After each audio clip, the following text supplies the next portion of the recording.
Olá, pessoal! Vamos começar então a nossa correção de exercícios, certo? Nós vamos fazer a correção aqui do exercício da página 90, então, se necessário, pause o vídeo e faça a anotação aqui das respostas corretas, ok? Vamos lá então, pessoal. Bom, na primeira questão, está perguntando o seguinte, ó. O que é um mecena, né? Qual a sua importância no Renascimento? Quem que eram os mecenas, né? Que a gente estudou, então, durante o nosso módulo. O mecena, ele era um benfeitor das artes e da cultura, que apoiavam artistas que expressavam valores novos em suas obras. Eles foram importantes, pois patrocinavam artistas que contribuíram para o Renascimento. Então, muitas vezes, esses mecenas, eles eram quem? Eles eram o pessoal da burguesia que estava enriquecendo, né? E a elite da época não aceitavam essa nova burguesia. Então, o que eles faziam? Eles beneficiavam esses artistas, eles pagavam para que esses pintores fizessem retratos de família, né? E etc., para que eles elevassem aí um grau dessa sociedade, certo? Então, esses eram os mecenas e essa foi a sua importância aí para a sociedade. Vamos, então, ao próxima questão e próximo slide. Questão de número 2. Explique por que os filósofos do século XVI chamavam de renascimento a época em que estavam vivendo. Então, ou seja, né, o que significa o renascimento? É o renascer de alguma coisa, né? Então, o renascimento da sociedade, por exemplo, seria o renascer de todas as coisas, né? Eles consideravam a Idade Média como um tempo de trevas e de obscurantismo, né? Aquela coisa dark, pesada e etc. E para marcarem a sua diferença com esse tempo, voltaram-se para o passado mais distante, a antiguidade. Por isso que eles chamam, então, de renascimento, ok? Na questão de número 3, pessoal, vocês deveriam fazer aí um texto pessoal, tá? Cada um deveria fazer o seu, portanto, eu nem coloquei resposta. Nesse textinho, vocês deveriam colocar aí o que vocês aprenderam sobre o humanismo, antiguidade, valores, pecados e antropocentrismo, tá? Então, nesse textinho de um parágrafo, pelo menos, deveria ter todas essas palavrinhas aí. Na questão de número 4, cite algumas conquistas científicas da época do Renascimento. Então, o que o pessoal do Renascimento inventou, né? Nós tivemos a invenção da prensa móvel, a noção de que a Terra gira em torno do Sol, avanços nas técnicas de navegação. Além disso, ocorreram grandes progressos em anatomia, medicina, astronomia e matemática, tá? Então, ou seja, diversas descobertas que possibilitaram aí as pessoas, né, a descobrirem cada vez mais e mais sobre o corpo humano, sobre a matemática, sobre os astros e etc, ok? A questão número 5 está perguntando o que é heliocentrismo? Essa é uma questão bastante fácil, né?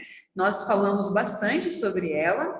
E o heliocentrismo, ele é uma teoria elaborada pelo astrônomo Nicolau Copérnico, na qual afirmava que o Sol era o centro do sistema solar.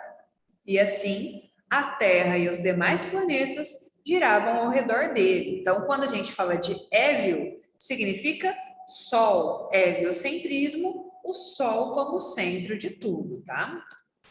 Na questão de número 6, explique por que a arte e ciência caminharam juntas durante o Renascimento.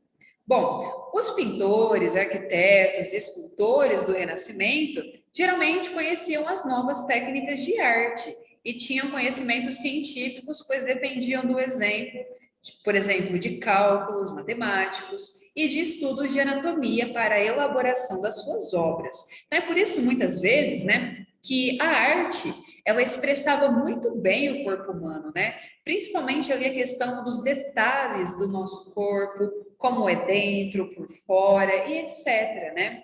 Era uma arte de pesquisa, invenções, inovações e aperfeiçoamento técnico, que acompanhavam conquistas da física, matemática, geometria, anatomia, engenharia e filosofia.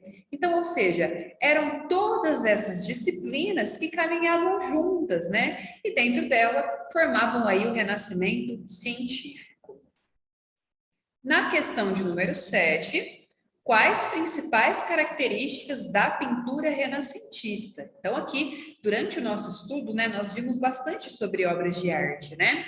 Então, vamos ver, então, quais são as principais características. E ela era marcada pela técnica da perspectiva, nós aprendemos isso durante o módulo, baseada em cálculos matemáticos, na identificação do ponto de fuga, né? E no cuidado com as representações realistas das formas humanas e dos seus traços.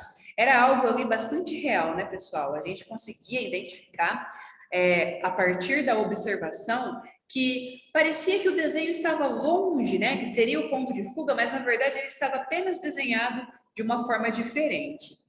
A questão número 8 pergunta o seguinte: que pessoas geralmente frequentavam as escolas durante o Renascimento? O que elas aprendiam nas escolas? Então, as escolas naquela época, elas eram completamente diferentes do que nós aprendemos hoje, tá?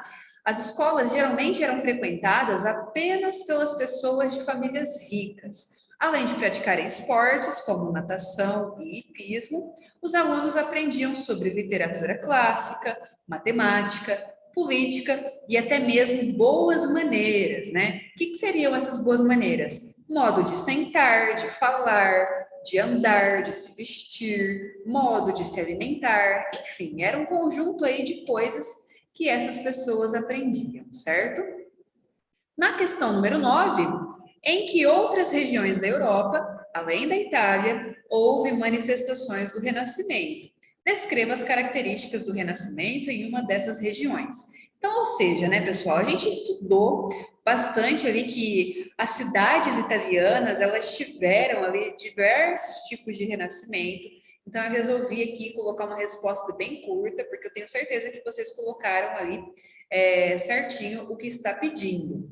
Então, além da Itália, houve um forte movimento renascentista nos Países Baixos, em que desenvolveram-se baseados nos ideais do Renascimento, né? Então, nós tivemos novas modalidades de arte, assim como novas formas de compreender a política.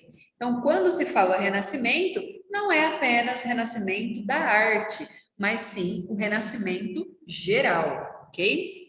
Na questão de número 10, tinha um texto explicativo, então eu coloquei apenas aqui as questões, que é o que nos interessa mais, certo?